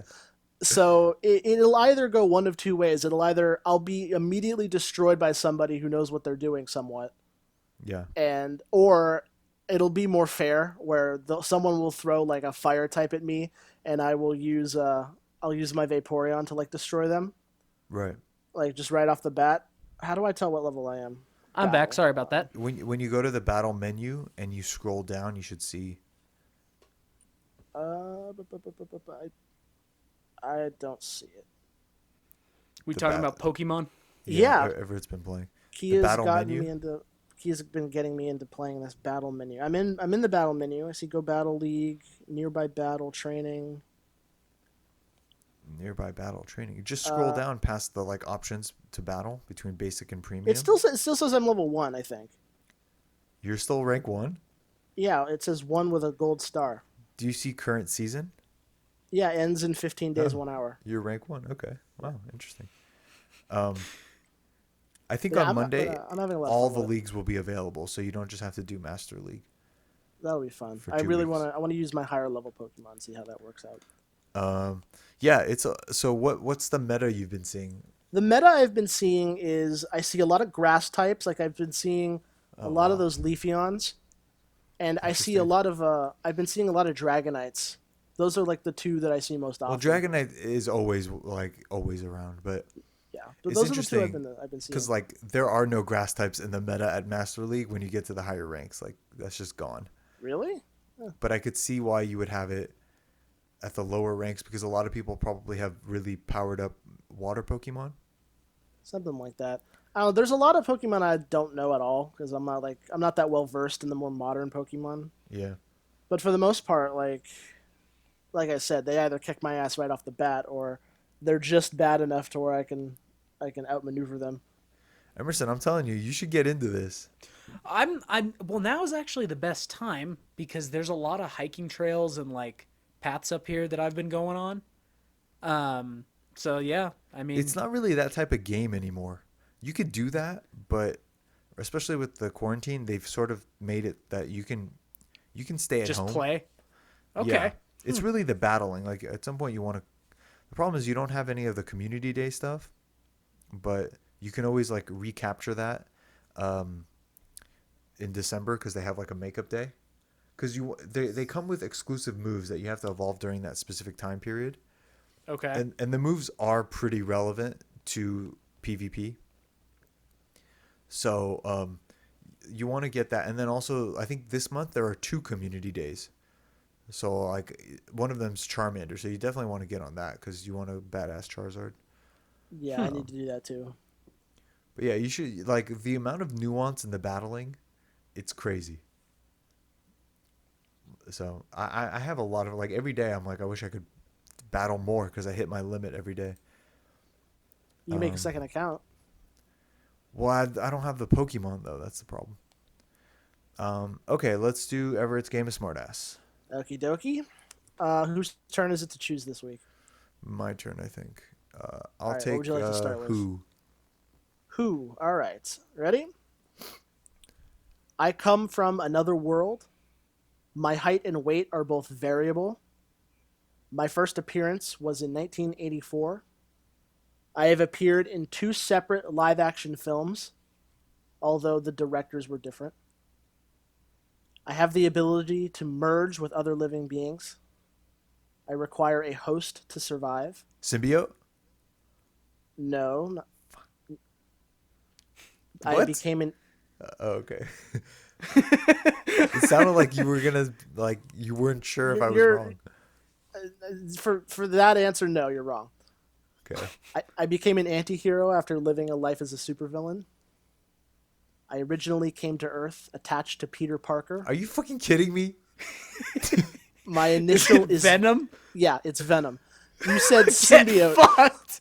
Get fucked. The symbiote is Venom. Yeah, but you had to say Venom. That's the character No, name. that's the symbiote. No, there's multiple symbiotes. Yeah, there are There's- multiple symbiotes. You can't just say symbiote. All right, whatever.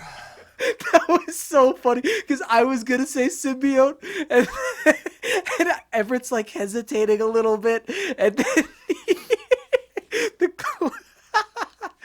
oh shit! It's just a little too vague. You would have gotten it if you had said Venom. All right, whatever. All right, so that was person. What's next? Place. Place. Okay, ready? I am located off the coast of Costa Rica. I host both jungle and mountainous regions.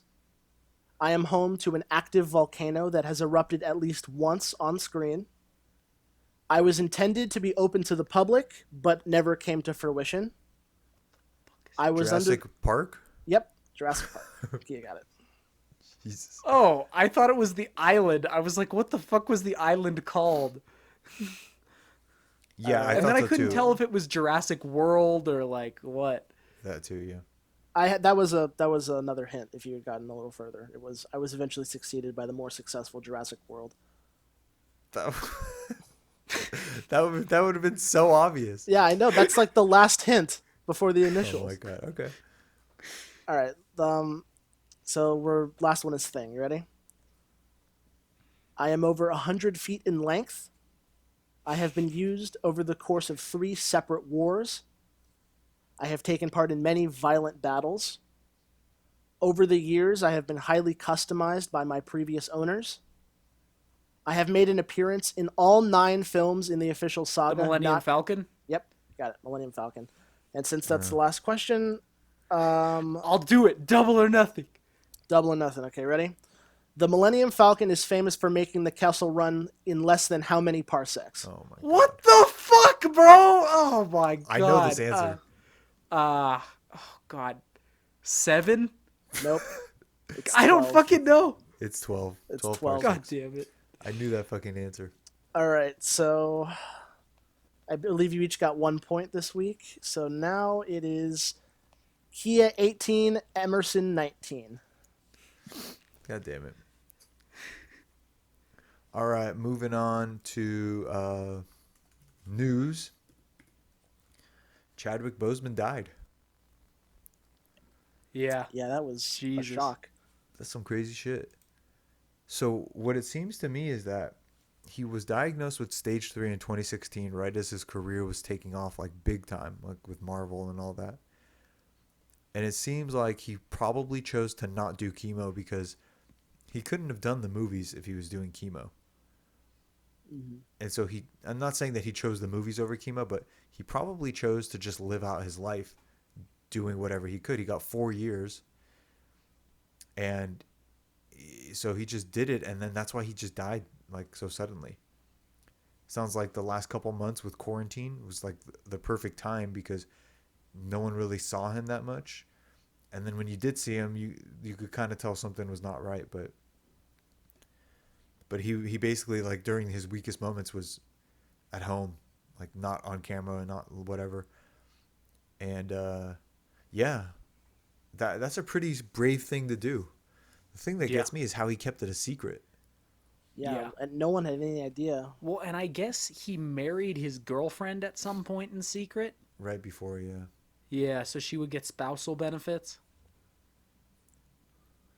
I was reading a thing. It was like no one knew, but then like he was on like a live stream where he looked extremely thin, and everyone's like started to like realize something was up. Then, Yeah, Am I well, they right about accused that? him of being on drugs. oh, that's sad. But no, he had a live stream. He looked a little thin. Although, he has, like we talked about before, they do lose their like muscle mass in between films. And he Right. has looked skinny, not like skinny, but he doesn't always look like how he did in Black Panther. So that could have been a possible explanation because he's not actually a huge guy, even though he seems that way. But this picture, you could tell because he has a beard. You can't really tell from his face, but his neck, you could see it's a lot skinnier. Yeah, that's a really, really tough blow. Like, I feel bad that he was dealing with all that in secret. Maybe I wonder if it was better to do it that way instead of like letting people know. Because he could have done it after, like, after Endgame kind of wrapped. At that point, he probably knew like he was more or less done. Right. He could have told people then, like, I won't be returning. My Do you guess, think? yeah. What? Well, in 2016 when he got diagnosed, do you think if he had decided to do chemo, would it have made a real difference? I don't know that much about colon cancer, but I think stage 3 probably not. I think he would have like maybe had a little more time, but he would have suffered a lot. He wouldn't have done the movies, Mm-hmm. His legacy would have been like I was in Civil War and then they recast me after that. Instead of what it was, which is essentially Black Panther all the way through Endgame. Yeah, I don't know. But in terms of Black Panther 2, my guess is that Ryan Coogler and Kevin Feige both knew. Well, someone had to have known. Like, there's no way he could have kept it a secret from everybody. Well, Kevin Feige knew, but because, they pushed back the sequel, and they said that Ryan Coogler was busy. Which might have been true, but he might have just taken other projects because he knew he wasn't doing Black Panther. And so, I don't know if they wrote the script, or maybe they shot some scenes in secret. I don't think they did. there's a rumor going around that Black Panther 2 has already been filmed secretly. That's bullshit. That doesn't sound right at all. There's Yeah, no way we would the have seen set timetables don't add photos. up. Yeah, there's just no way, especially now with quarantine and all that. Um, but I think it could be really interesting moving forward because some people say should they recast him? I think they shouldn't. Well, how do they explain like what happened? That's the thing is like, yeah, how do you write that character off? You can't just say like, oh, he's on vacation. The king's not home. You can't just say that and then have this giant battle with Atlantis, you know. Um, but Well, I do think maybe you just say that he like suddenly died. I mean, yeah, that would be a pretty terrible story thing, but it would make the most sense. Well, Unless you want to go down the route of what they did in Star Wars, where they like digitally recreate you, no, which don't would do that. suck. But no, the problem with it is Wakanda can heal you like pretty quickly. So it would have to be like a sickness he didn't know about, and then it's getting a little too close to reality. Yeah. But I Can think you? you have to remove him. I can imagine that they could pull something like if they're really going to do the war between Atlantis and Wakanda. I can imagine like maybe they'd start the movie with Wakanda getting destroyed and flooded, and he just ends up dying there, like off screen, and then like You in that, still have to show him somehow, don't you? yeah, but I It'd don't be know. I cool if mean, they could do not like an not assassination technically. thing. Like imagine if Atlantis assassinates him, like to start the movie off. You Yeah, you might have some footage of him like in a place they didn't show, and then you could use a body double and like keep it like far away and do a I quick was thing gonna. where they like Yeah, that's assassinate the king and that's kicks off a war. well, that's what I was gonna say. Is that fortunately with Black Panther, like he wears a mask, so it's not that hard to get a body double and maybe find someone who has a similar voice to Chadwick. But yeah, showing his actual face is going to be the difficult part. I think they're gonna do some type of thing to like remove him, or maybe they could just have him like maybe he's exploring like the Atlantis threat and somehow like something goes wrong and they don't know what happened to him, but you assume he's assumed dead. Hmm. Something like that. I don't know. But it is interesting just from a writing standpoint, like how they're gonna approach this. Yeah, and I don't know. I think you're right, they have to address it, but I don't know how they address it without it feeling cheap. Yeah, that's true. I well, if you don't, the problem is recasting him is actually the best option in that scenario in terms of like let's not try to use him after his death. Let's just recast him. But it's like you can't. I don't. Who else? Who wants to be T'Challa now after I that? mean, And also that's there's Shuri, I disrespectful too guess. if you just recast him. Also, like this is potentially disrespectful, but the like Marvel is trying to transition to new heroes, not necessarily with T'Challa, but like this is a problem with how do you get rid of the older hero to bring in the new one? Because it definitely seems like they're setting up Shuri to be like a big player, and Hmm. in the comics there's precedent for her to become a Black Panther, so at some point they were gonna get there. So like how do they do that now? Because I don't think that part is as big of a problem. Like I think you could not have T'Challa and still have the Black Panther franchise. I mean, they Um, could time jump it, I guess, like have it jump 5 to 10 years in the future, and have it when you show up to Wakanda, like have a new ruler or have Shuri be there, and you can have them pay respect, saying like, "My brother used to rule this place until blah blah blah. This happened." You you can know, show that's a actually not a memorial. bad idea. You can show a grave. That's actually that might be the better way is to like it's 10 years later or whatever. I mean, I don't know how much time, but um cuz Endgame was that last year that came out? It was 2 years ago, I think. It was Yeah, 2018. it's almost 2 years. Wait, Was was it? it? No, it was last year. No, Was it just Yeah, last Infinity year? War it was hasn't been 2018. 2 years. Wait, Infinity War was Jesus. 2 years ago. no, because Endgame came out in April and we were in quarantine. So it's been It's been a Last A year. year year. since last April. It's over a year. Yeah, but it's like a year and a half, I think. Yeah, but by the time Black Panther comes out, it might be like 5 years. I mean, yeah, April 26, 2019. they could pull off a time jump, like, and then yeah, like the whole thing ended with them trying to like integrate Wakandan culture and stuff into the modern world. They can just like do with that, like say like, oh yeah, we've modernized, all these things have changed. I like the idea of a time jump, and like he died in the meantime, and they like this the country has like kind of moved on in a way a little bit. Mm-hmm. And then you'd have to come up with a good idea for his death because obviously they can heal any like physical thing. So anyway, so that's too bad. That one was hard only because like people had no idea.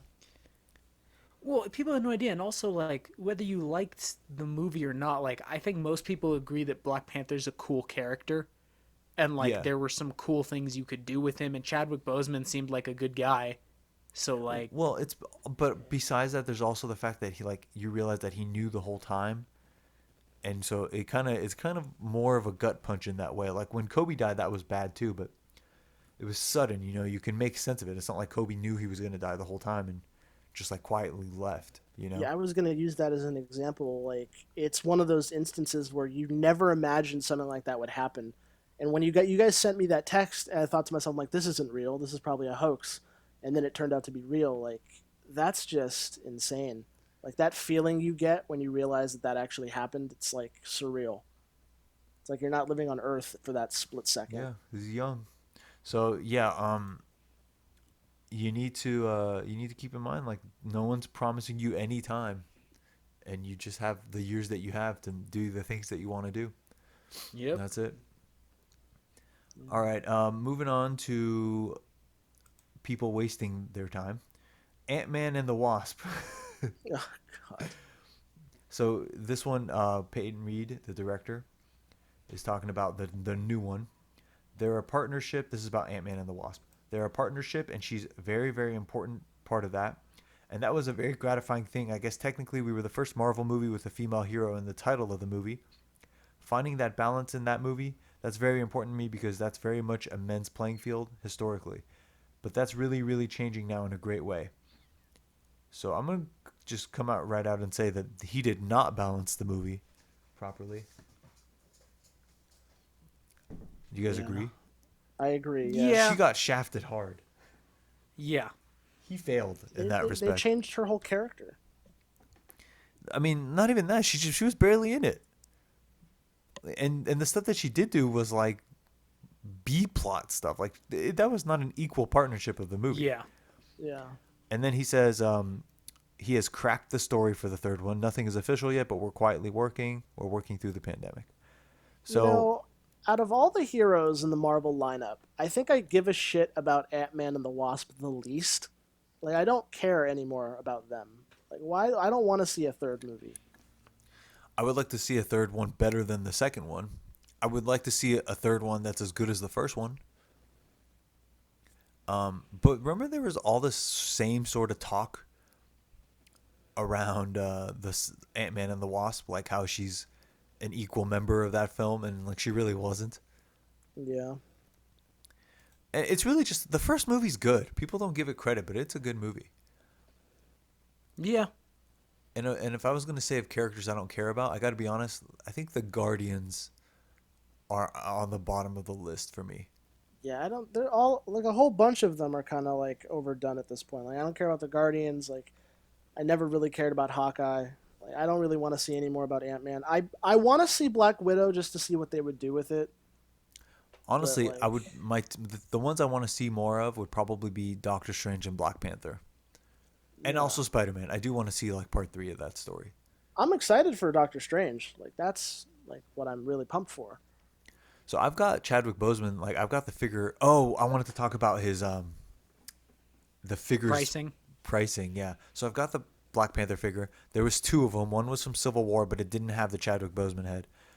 And then there's this one, which does have the Chadwick Boseman head. They're not interchangeable because the second one, he's like thinner and like the head doesn't fit right on the Civil War version.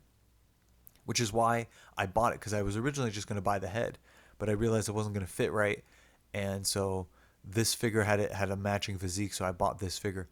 I bought it on sale, believe it or not, because a lot of people prefer the Civil War costume, and they What'd I you don't know. buy it for? I mean, I bought it. I want to say like under 200, which retail was like 234 probably. Interesting. So it's been sold out for a while, but it didn't fly off the shelves like by any means.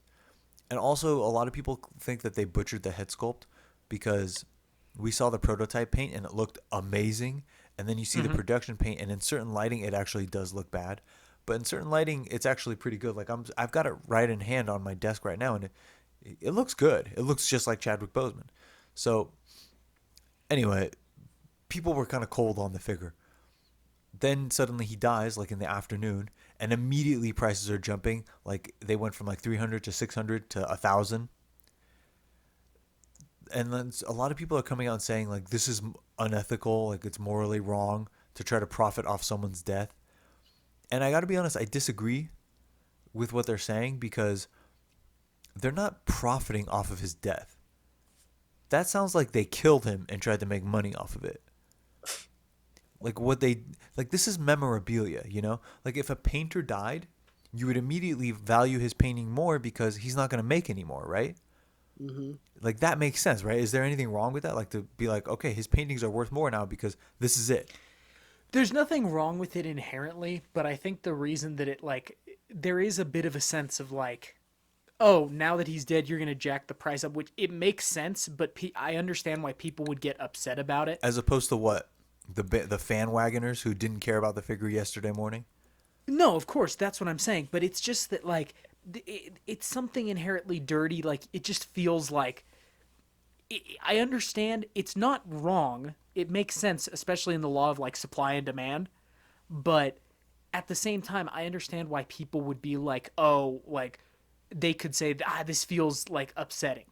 Like, you know, if you were to tell someone, oh, I bought this figure because I think this person's going to die, like, that's a little morbid, a little grim. You would never do that, Kia. It's a No, it's a little... I'll address this. Nobody was buying the Stan Lee figures. Sideshow kept emailing me saying that they were discounting them more and more, and I finally bought it because I thought, all right, it might be cool. I bought it for like 184 or something. I'm like, whatever. So I buy it.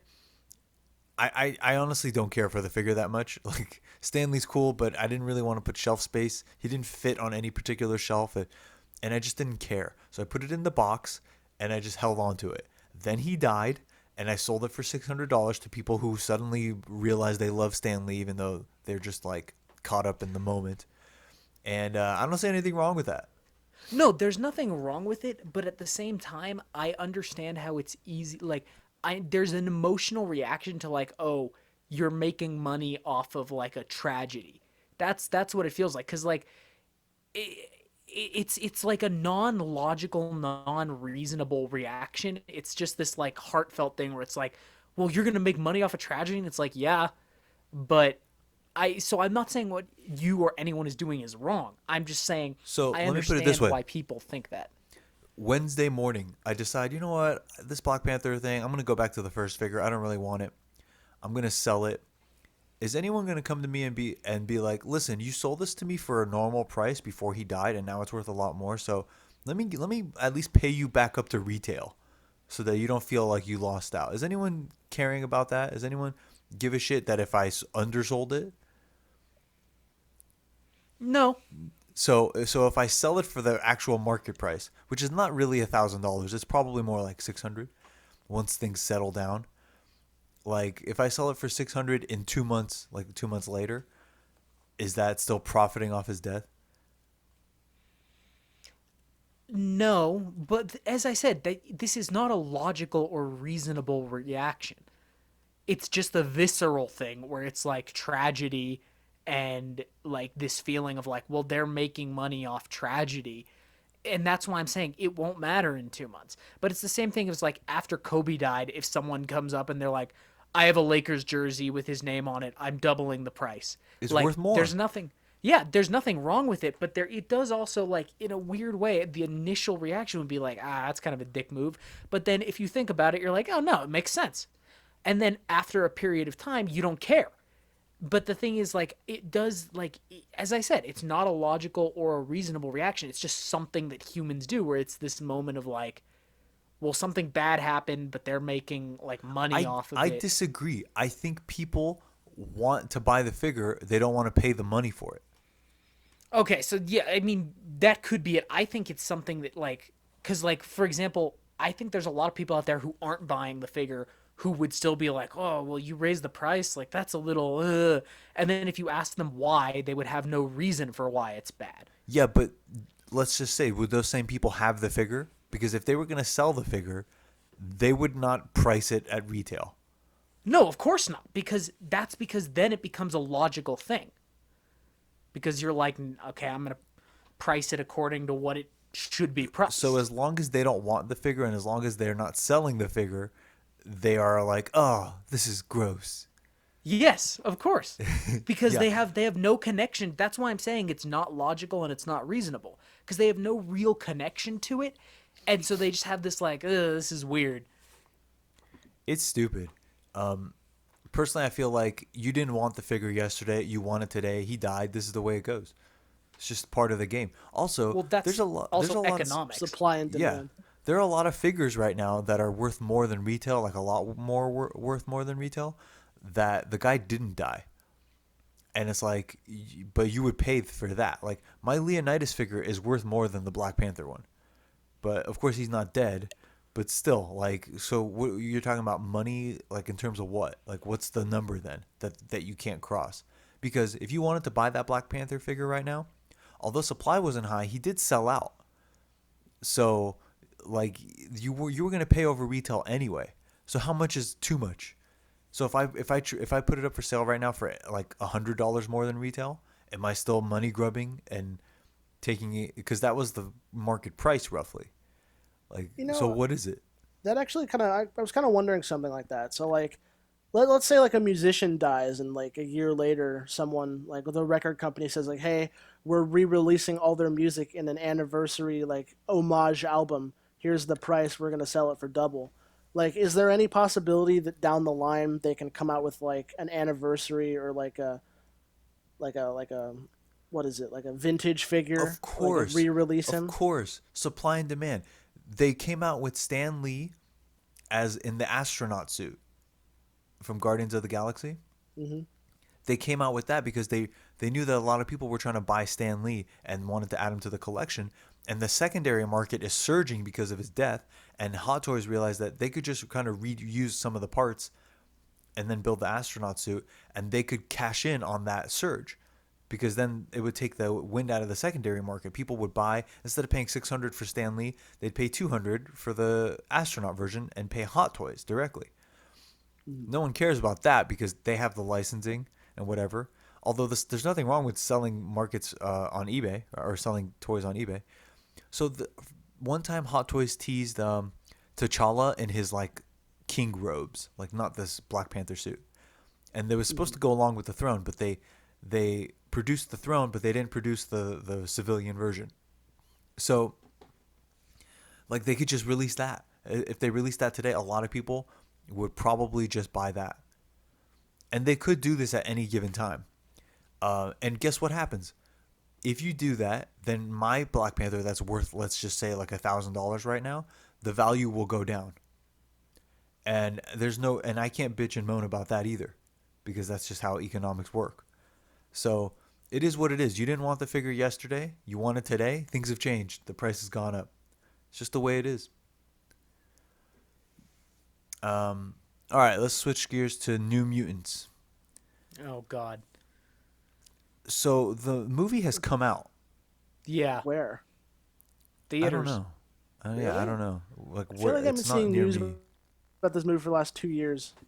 Like movies are coming out, and I don't know where to watch any of them. Yeah, I Because don't. Maybe some it's just theaters are California. open, some are not. No, same here. Some of the theaters here like aren't open. My local one isn't. Yeah, like now my app is working, but it's Can you watch telling it me on like Prime Video? it's telling me these theaters are closed. You can watch it on Prime Video? I looked up where to watch, and the first thing that pops up is watch New Mutants on Prime Video. Let me use my Just Watch app to see where it's available. New Mutants. Mutatos. The New Mutants. It's not showing up. Yeah. It's on Prime Video. However, it does say Really? this video is currently unavailable to watch in your location. So I bet Yeah, it's just yeah. region locked. Yeah. Because it didn't show up for me. Okay, let's see.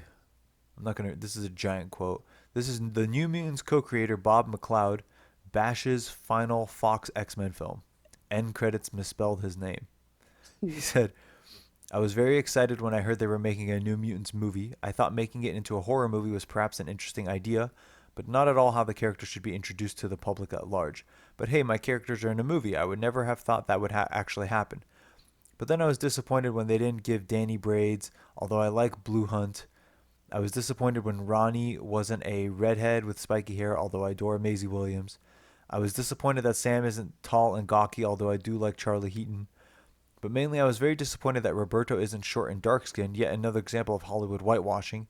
There's just no excuse. So basically, Josh Boone erased everything I contributed to the way the characters look, and now the movie has come out at last, and apparently they've credited someone named Bob McLeod as co-creator, though they couldn't even be bothered to check the spelling of my name sometime in the last 3 years. And that can't be fixed. That will be on the movie forever. I think I'm done with this movie." It's funny. That's really unfortunate. It's got like a 56% right now, which is better than I would have expected. So, Yeah, I was expecting it to be like in the low 30s, maybe. anyway, Snyder Cut release date. It's possibly been leaked. It's previously been reported that it could hit HBO Max early to mid 2021, but a listing on a DC press site may reveal when it is actually going to be released. Wait, mid 2021? I thought everyone was saying it's a 2020 movie. 2021, No, I guess. Okay. It was 2021, I think. As you can see below, a release date of September 5th, 2021. Jesus, a year away? Yeah, that's a little far. Thought it was going to be like March or something. Damn.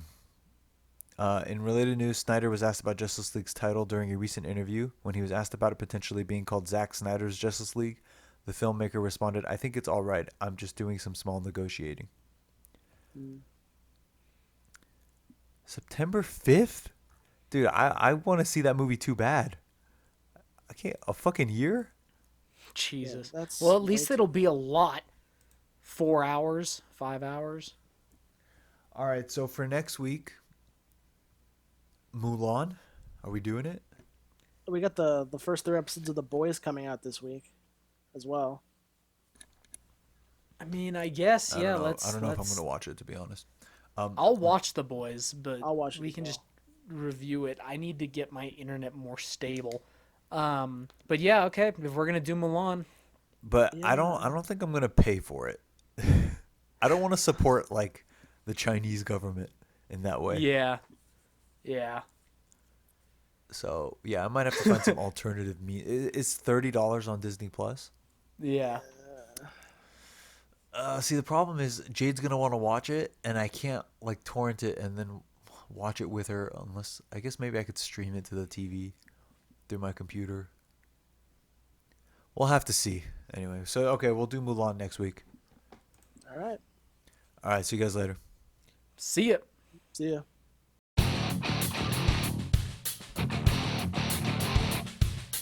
Thank you for listening to the Iron Coop Fights Movies. If you enjoyed the show, please be sure to like, share, subscribe, and most importantly, review our podcast on iTunes so that we can spread the show around. To contact the show, you can reach us at theironcoob@gmail.com and on Instagram at theironcoob. Join us for another edition of the Iron Coop Fights Movies.